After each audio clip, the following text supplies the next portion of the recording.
But don't hold off doing something that you feel, passionate about, and leave the outcome up to the universe, God, whomever, and just do your part and hope that it lands in somebody's heart in a positive way. Welcome to Zestful Aging, where I talk with fascinating, talented, and inspiring guests who reflect on the adventures and challenges of aging and who are living their lives with vibrance and purpose. I'm your host, Nicole Christina, psychotherapist, writer, and fellow Zestful Ager. I want to invite you to my free webinar, Zestful Aging. Here's how you do it. You can sign up at NicoleChristina.com. Last week, we spoke with Pearlie Ann Friedman, who is a woman from Ottawa, Canada, who decided very early on she wanted to retire to an exotic island, and she has indeed. She lives part-time on a small remote island in Thailand. That's a great interview. And next week, we're going to be speaking with James Baraz, who's the author of Awakening Joy, among other books. He's also the co-founder of the Spirit Rock Meditation Center in Northern California. Well, I have my Jack Russell Terrier Sparky right beside me and my coffee in my hand. So let's begin. Today we're speaking with Irene Frances Olson, who's the author of Requiem for the Status Quo, a fictional account that doesn't hold any punches when it comes to describing the toll Alzheimer's takes on families. Irene spent a year trying to get her book published, suffering more than 100 rejections in the process.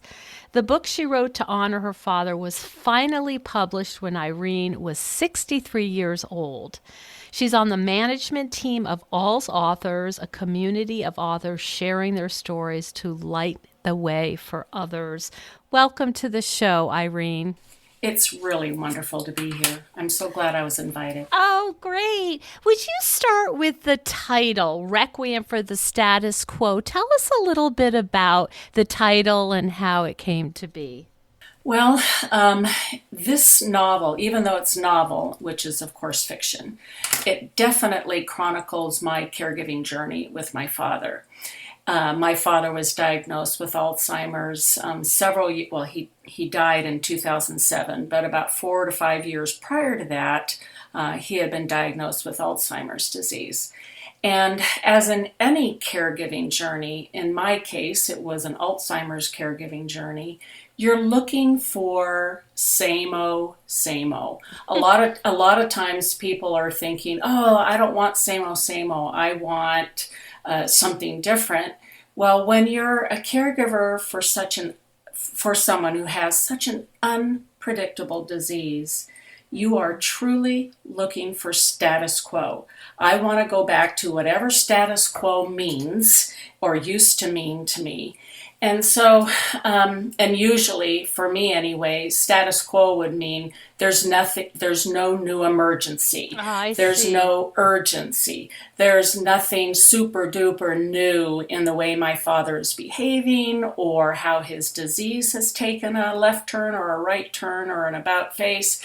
So for the caregiver, they're just looking for normalcy. And of course, they found a new normalcy, whether you're caring for someone with dementia or cancer or whatever that might be, you're looking for normalcy. And so throughout my novel, which again loosely reflects my caregiving journey, Colleen, who's the protagonist, who one might say is also myself, is just looking to have a normal day with no flare-ups or anything like that. And so what you'll see in the novel is that there are various instances where she's saying, I just want to return to status quo.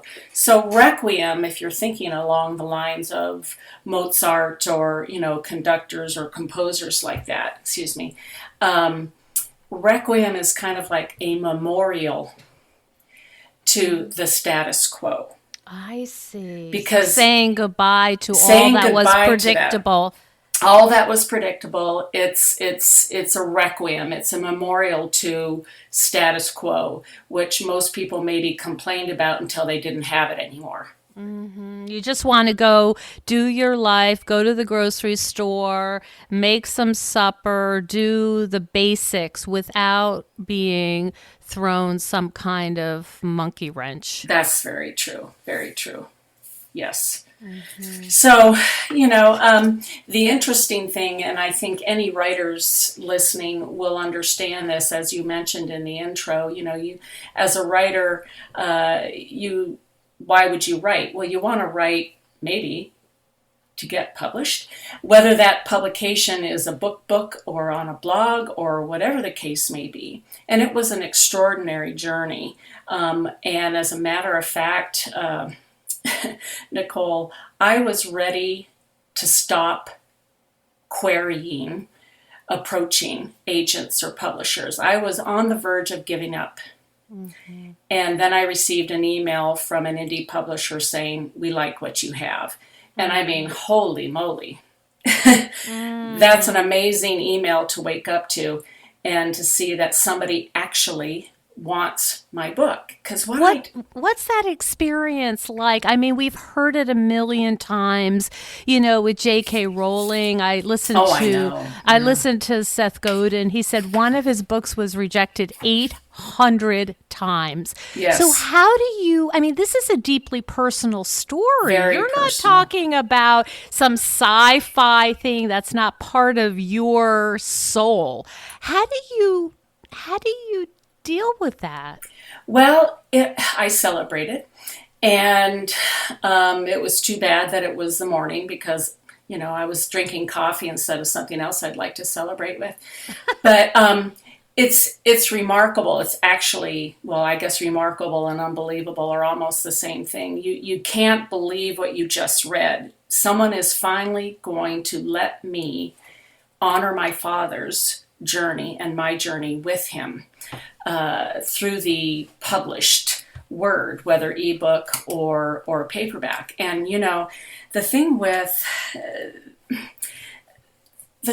the subject matter for my novel, Lisa Genova, who of course wrote the fantabulous novel Still Alice, she was rejected numerous times, and she self-published. And because people didn't like the subject matter.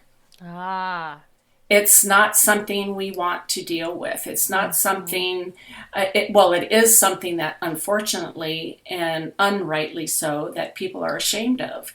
When you get cancer or you get ALS or various sundry other severe diseases, you're not ashamed, you hate it. Those around you are feeling for you with the disease, but you're not ashamed of your malady. Whereas with Alzheimer's or other dementias, there's a stigma around it. And one of the things that, as you mentioned in the intro, that Alzauthors wants to do is to educate people so that we can lift the stigma and shame of Alzheimer's. My father didn't do something to deserve Alzheimer's. Why is that? What's your understanding of the stigma? Because you and I both know if we already haven't dealt with it, we're going to deal with it, or One way or somebody another. we know. Right. I just interviewed a physician who also wrote a book, Tia Powell, and she talked about, this is going to be our generation's challenge. It is already. It's all around. Why is there still a stigma? Well, and I think this is just my own thoughts. I'm not a medical professional, but I think, when you think of mental illness, that is just now becoming more of a mainstream conversational topic, whereas mental illness or mental disease before was something we were ashamed of. I'm not going to talk about my depression or bipolar or whatever it might be. Well, Alzheimer's and other dementias, personally, I wouldn't qualify as a mental disease or a mental illness, but I think people assume, others will think, oh, they've got something wrong in their brain, and they have They're some not sort. trying hard enough. They're not trying hard enough, or if they just focused, they'd be able to remember that name, or whatever the case may be.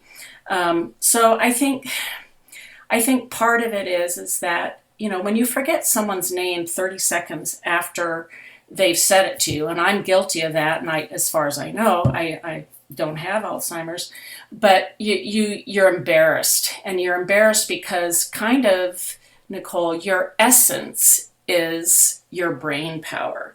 Mm-hmm. And yes, you can't survive without your heart, but you can't survive without your brain, because your brain makes your heart function, et cetera, et cetera. Mm-hmm. And so if there's something wrong with your brain, that's, to me, more the essence of the body's biology, because nothing's going to work very well if the brain stops working properly. So, and my father, as what happens also in my novel, is that when he was very cognizant of the fact that he had Alzheimer's, it's a fearful thing. Mm-hmm. And you can feel it. You can feel your abilities or your memories slipping away. And one of the things that one of the primary caregivers for my father said to me was, eventually he will become blissfully unaware. Mm-hmm. And he won't know that he has dementia anymore. And so you want that to be the case, because you don't want that person to struggle so much with what they're currently experiencing and what they know they're going to experience. Right. But on the other hand, once that person gets to that place, they're getting further and further away from you. And so you want that person to be blissfully unaware, but once they are blissfully unaware, they're getting further and further away from their, in my case, dadness. Mm-hmm. So yeah, that makes sense. So it's this paradox where you still want him to be your dad, but you don't want him to be so aware and so cognizant that he can recognize, wow, things are not working the way they're supposed to. Right. And my understanding from, I continue to read up on everything and anything having to do with dementia, is that, a severe depression can settle into the patient, because just think about it. I mean, you're going to be depressed and you're going to be upset regardless of what major malady you get. And as a person who has recently been diagnosed with Alzheimer's or other dementia, they're going to dive deep into depression. And so being able to lift that veil is a real challenge for family caregivers and even professional caregivers. It becomes more complicated because, of course, depression also has an effect on our brain. Absolutely. And memory. And memory, sure. Yeah, sure. Right. That's very true. Hey, Zestful Agers. Last year, I attended the International Federation on Aging's Global Conference in Toronto, and they've announced the 15th Global Conference on Aging for Niagara Falls, Ontario, from November 1st through 3rd, 2020. Zestful Aging Podcast is a proud partner for this conference, and I encourage you to all consider attending.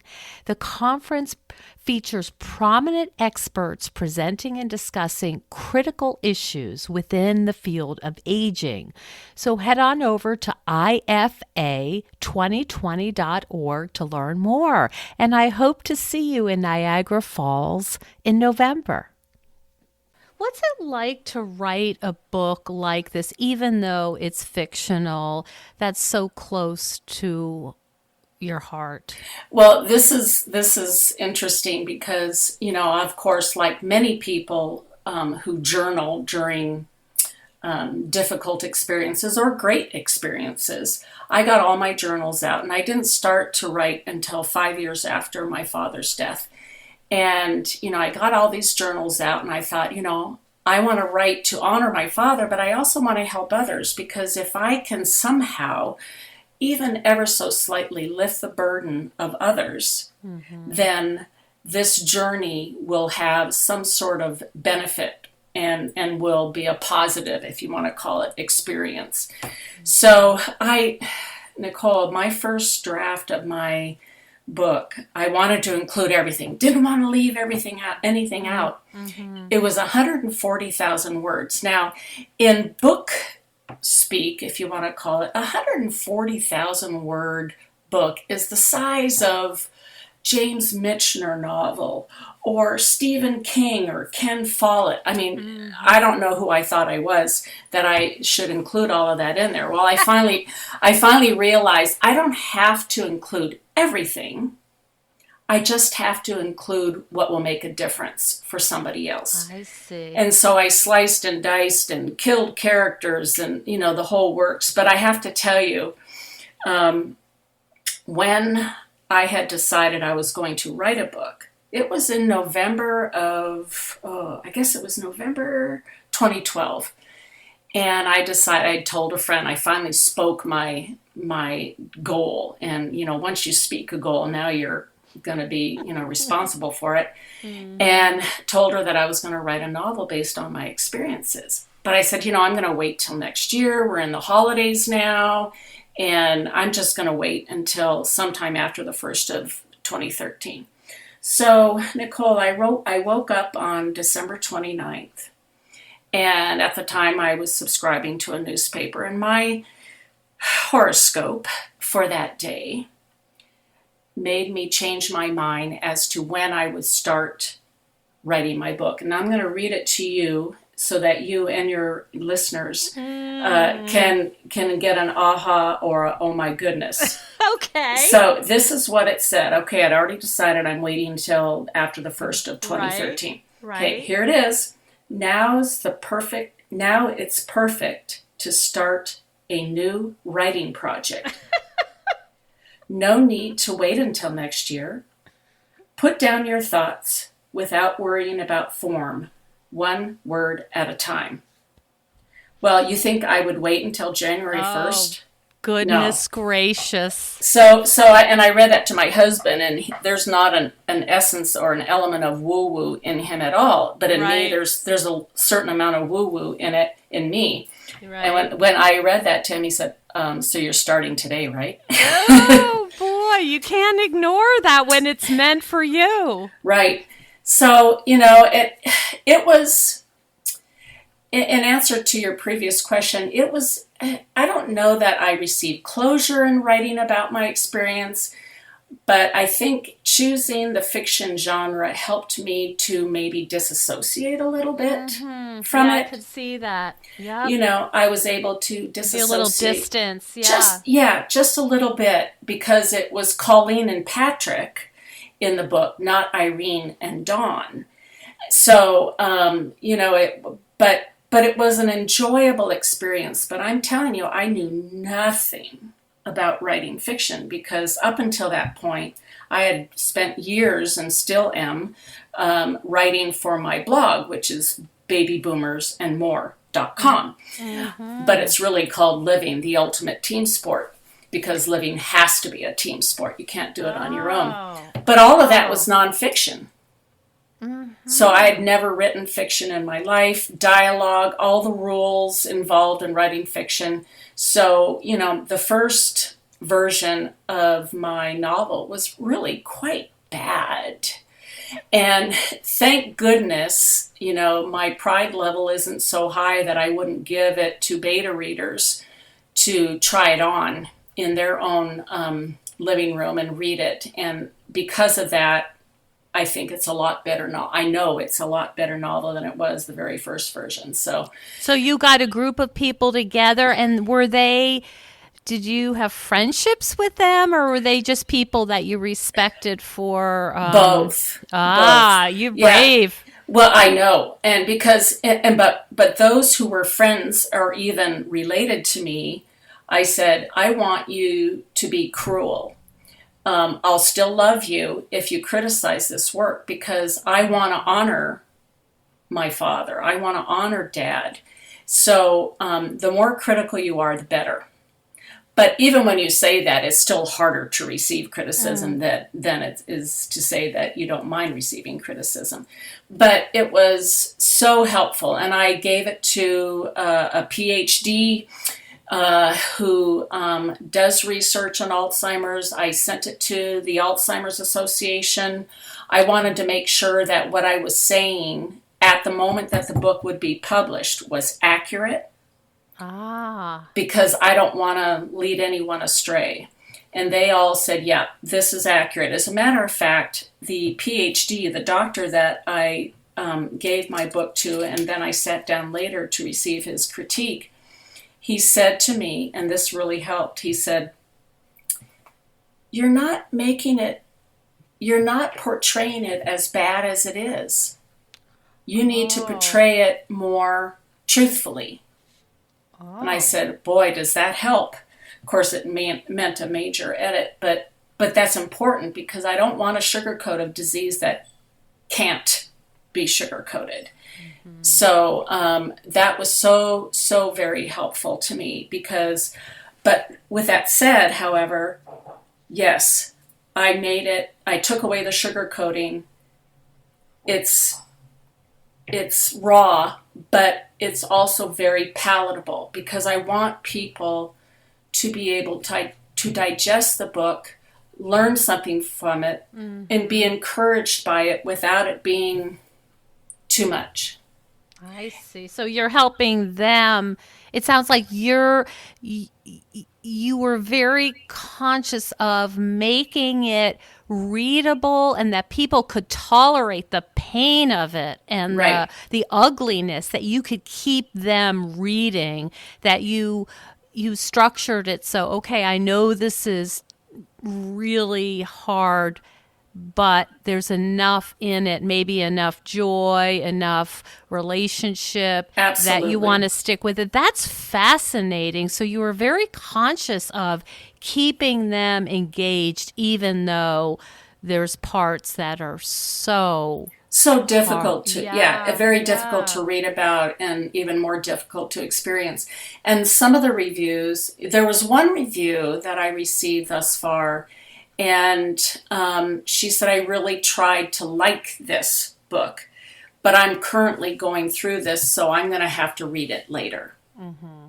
But then, and that was the only, if you want to call it negative, review that I received, because all the others were saying, oh my gosh, this sounds just like my experience. Mm-hmm. Or it sounds like my coworkers' experience. Mm-hmm. So, it made me feel pleased that it was real enough, but also soft enough to get people to continue to want to finish the book. And it really, I injected humor. And let me tell you, Alzheimer's disease is one of the least humorous diseases out there. Mm-hmm. But you have to inject humor, because in every situation, whether it's cancer, Alzheimer's, whatever the situation may be, there's always humor lurking around the corner if you just turn the corner and find it. Has that always been your philosophy, Irene, or did that develop when things got so bleak that was something that was a survival technique?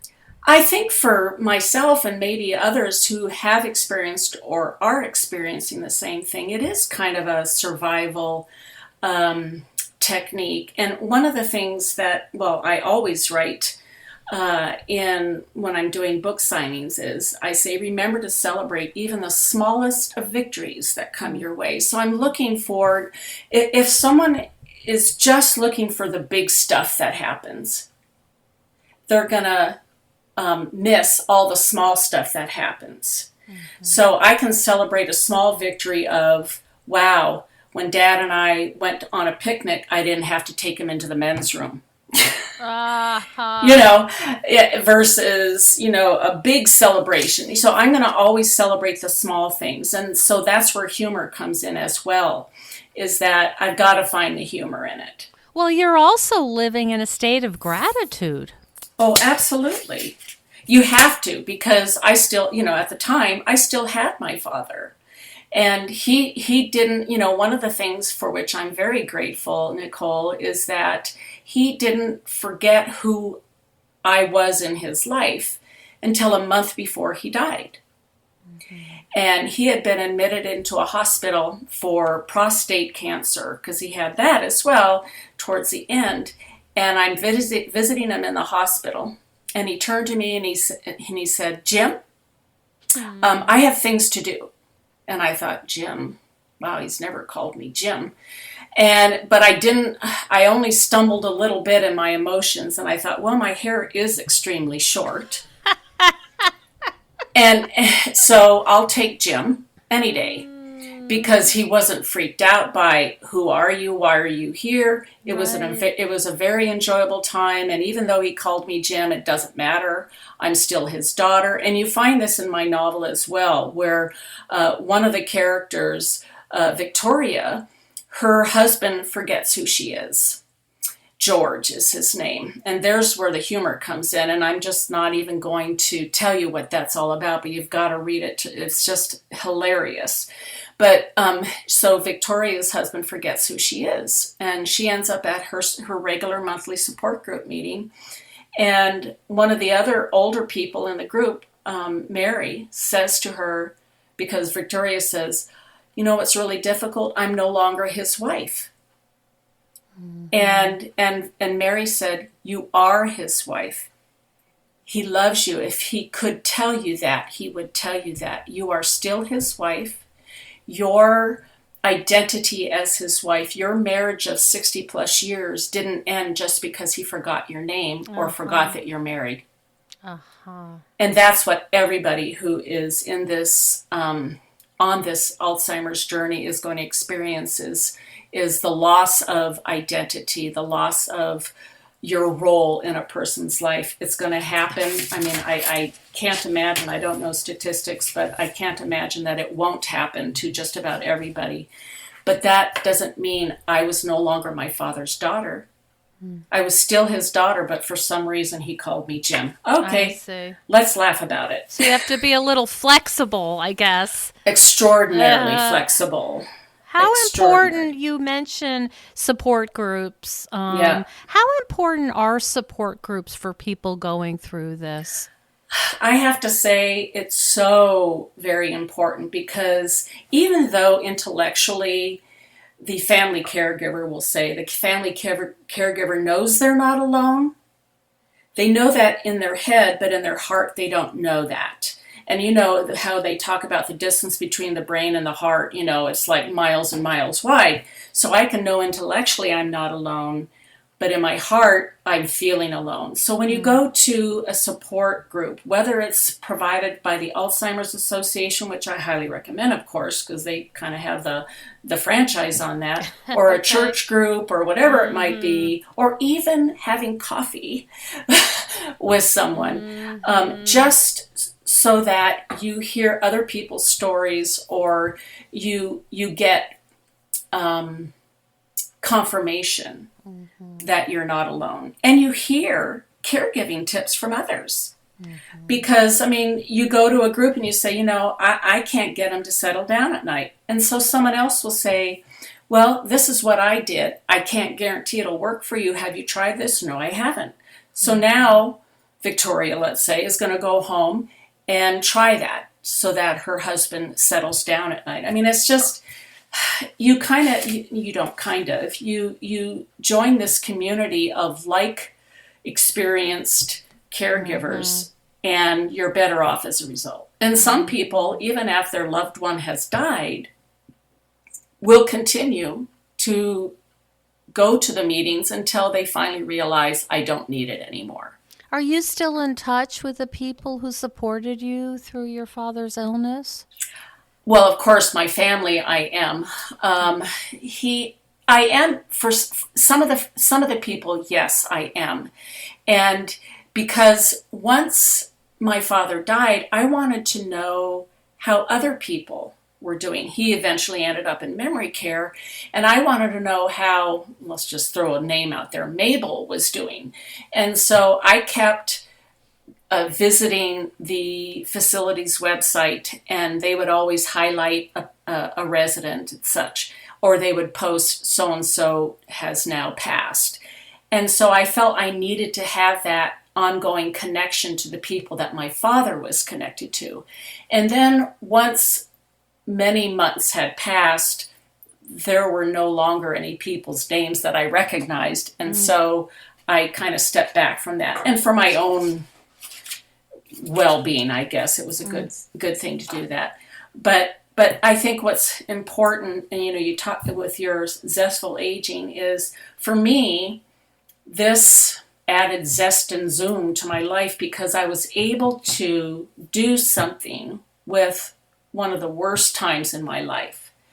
That later on in life, I was able to use my experiences, write a book, continue with my blog, and hopefully help others. Because if you can't, for me, if I can't bring light into somebody else's day through their experiences, then I'm feeling like maybe I didn't do my part with that very difficult time in my life.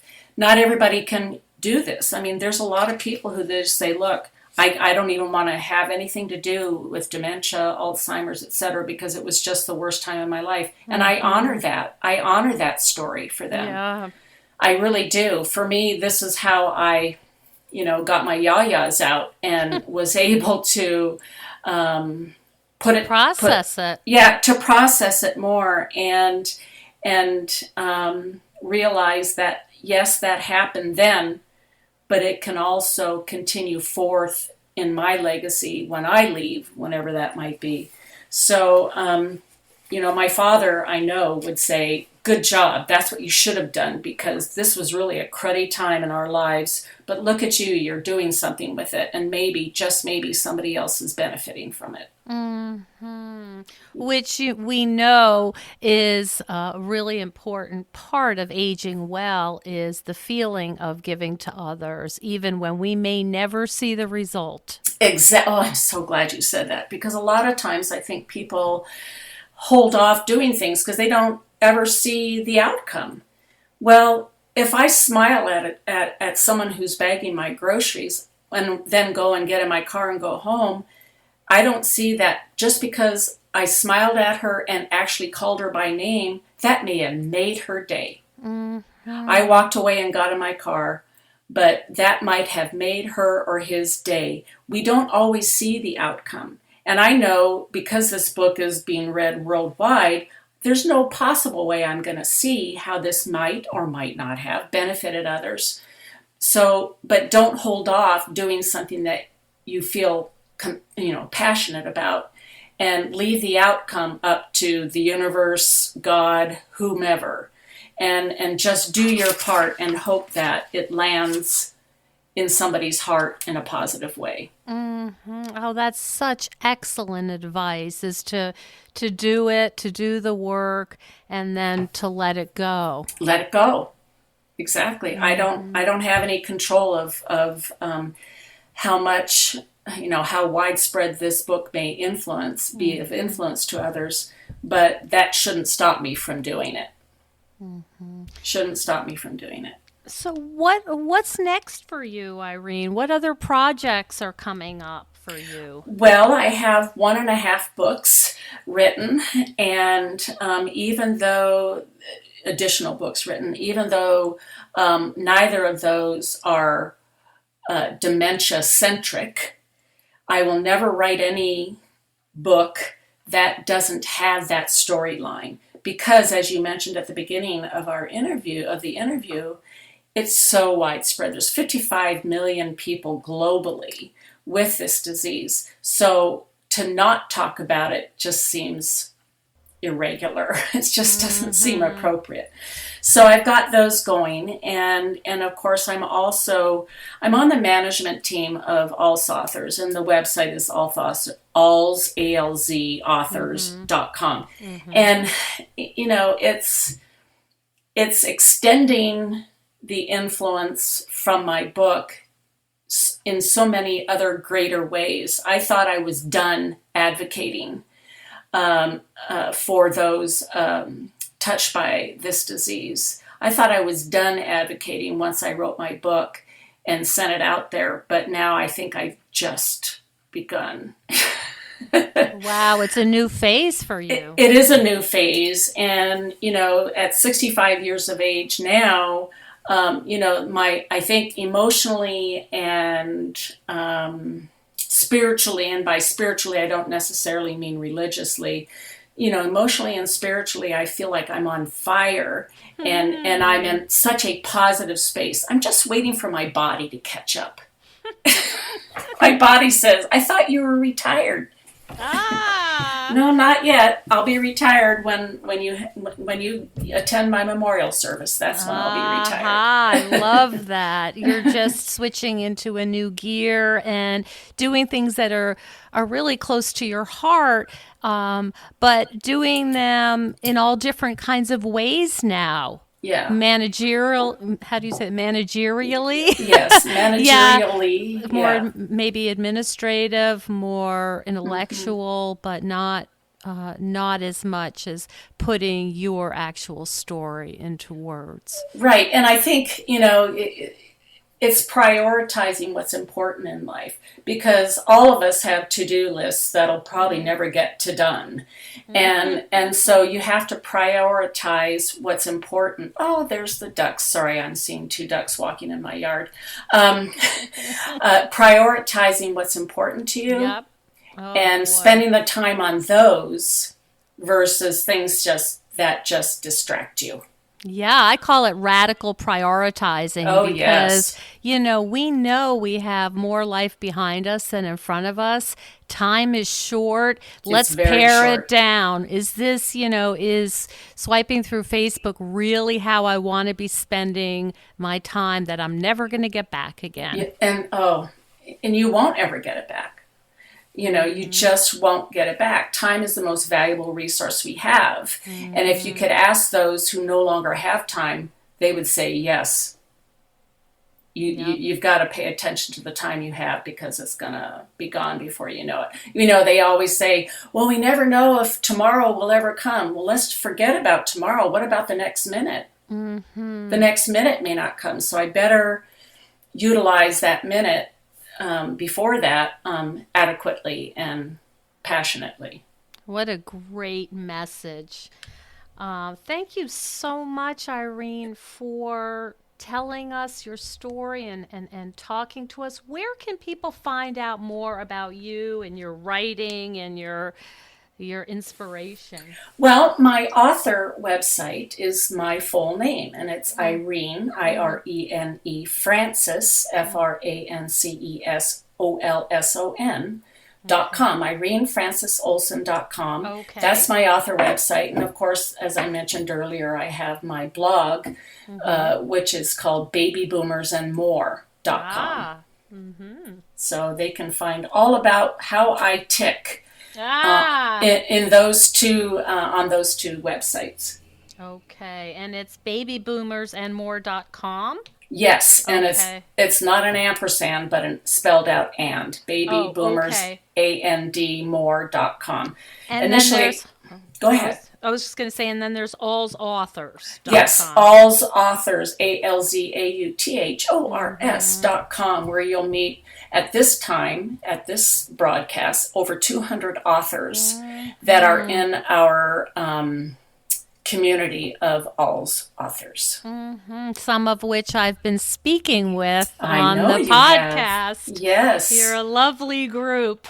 Well, Irene, thank you so much for spending this time with me. It sounds like you have really, you are zestfully aging. And I'm doing my best. Thank you again. And thank you very much for interviewing me. I sincerely appreciate it, and it's been a joy. Thank you so much for joining us on Zestful Aging. If you like the podcast, please share with some of your friends.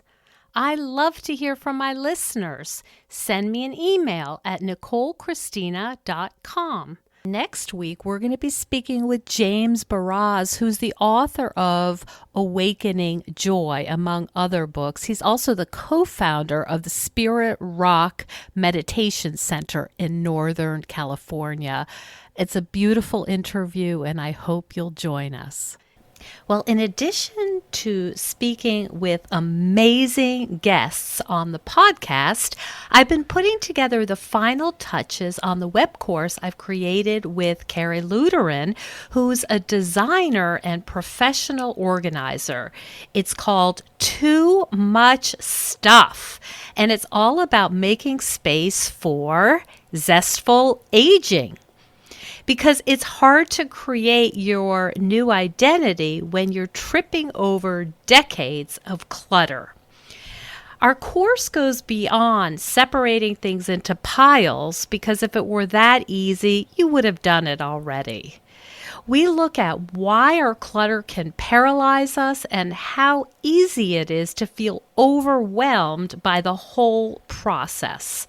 I offer ways to help you manage some of the strong emotions that could come up, and Carrie gives you practical tools to help you organize your clutter. Look for it. Too much stuff.